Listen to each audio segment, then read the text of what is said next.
Hey guys, so I'd got asked this at Skills Day, but I think some of you all had already came through before I got asked this, and I just wanted everybody to be on the same page.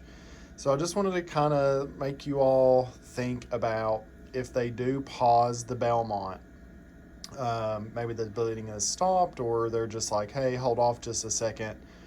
You do have to kind of think through, there's obviously blood going through this machine, and blood clots. So you got to kind of think through a few things here. So if they do tell you to pause the infusion, see what they're up to, you do have this recirculation button.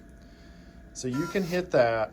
It's not infusing to the patient, but it'll keep running the blood through the Belmont here. So all of this here is staying warmed and circulated and not clotting.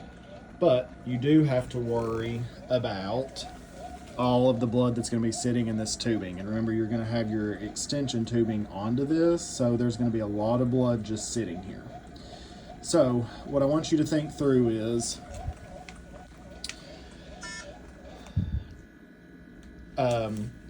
I talked to PICU about this. They said that they had just told their people if it's sitting idle for more than 10 minutes, then you need to redo all of the tubing and reprime everything.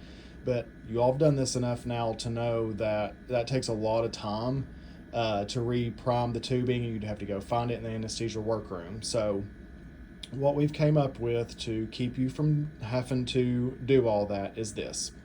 So I want you all to always just make sure that you have left your normal saline hanging.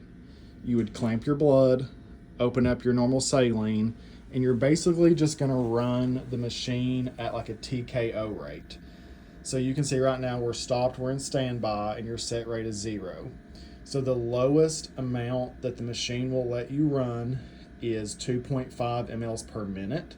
And to get to that rate, you just hit infuse rate up one time, and then you're running at 2.5 mLs per minute. So you're just kind of keeping the machine TKO. You're still connected to the patient. They're not getting any blood. They are getting a little bit of fluid, which would be accounted for here in your volume. But that just keeps all the blood from clotting within the machine, keeps it from clotting in the tubing. It keeps you from having to reprime everything. So again, if they tell you to hold off just a second and the machine is sitting idle to keep everything from clotting, you're just going to hit infuse rate up one time, and that puts you at 2.5 mLs per minute. You're just kind of doing your thing. If they say, okay, we're bleeding again, let's get the blood going again, you'll hit your 500 mLs per minute, let it start revving up the machine. You can see here you've set it to 500. You're trying to get as much blood in as you can. It's only running at 150 because it's based on the size of your IV. Your pressure is going to start going up here. And then here it's telling you, okay, you can't keep running them at this. Hit set rate.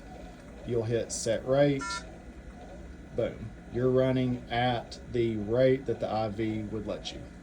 And that's what I got. Thank you all. Have a good afternoon.